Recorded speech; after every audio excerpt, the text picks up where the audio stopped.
परिणाम जो रिजल्ट आए हैं यूपी के, उसमें दिखाई दे रहा है कि आपने कितना काम किया है। सभापति महोदय, अगर ये सब कुछ अच्छा किया होता तो क्या परिणाम ऐसे आए होते?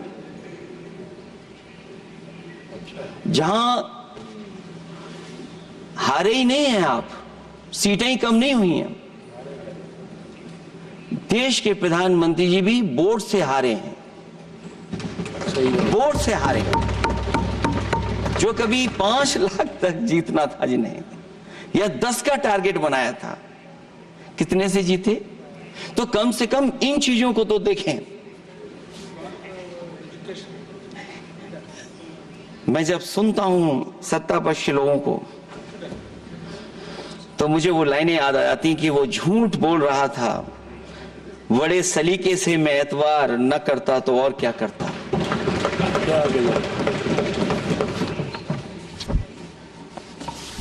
मुझे याद है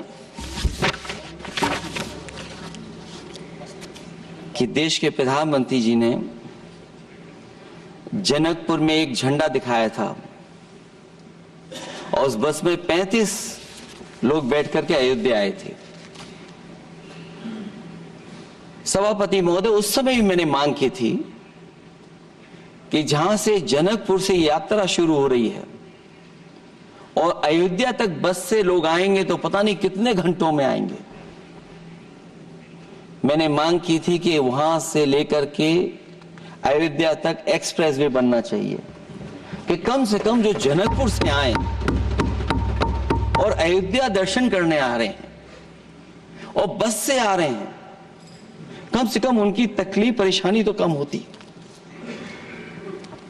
जो आप कहते हैं कि एफडीआई बहुत आया है, मैं अभी सुन रहा था, कहा कि टेलीफोन बनने लगे।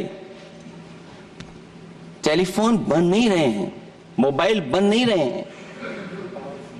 वो समाजवादी पार्टी के समय पर नोएडा में जो इंडस्ट्रियल पॉलिसी थी, इलेक्ट्रॉनिक पॉलिसी थी, उसके तहत आई थी। वो इंडस्ट्री जितनी आई है उस समय उस पॉलिसी के तहत आई और बन नहीं रहा है, मेक इन इंडिया नहीं हो रहा है। लेकिन जमीन किसने दी है? जमीन किसने दी थी उन लोगों को? बिना जमीन पर हवा में बना दो तो मैं आपका धन्यवाद दूंगा। उस पॉलिसी के तहत वो झूठ बोल रहा था बड़े सलीके से। आप कह रहे हैं कि एफडीआई लाए हैं हम लोग। एफडीआई, अगर पूरे देश का हम एफडीआई देखें तो उत्तर प्रदेश को कितना एफडीआई मिला है? सभापति महोदय, अगर 1% से ज्यादा भी एफडीआई उत्तर प्रदेश को मिला हो तो बताइएगा आप।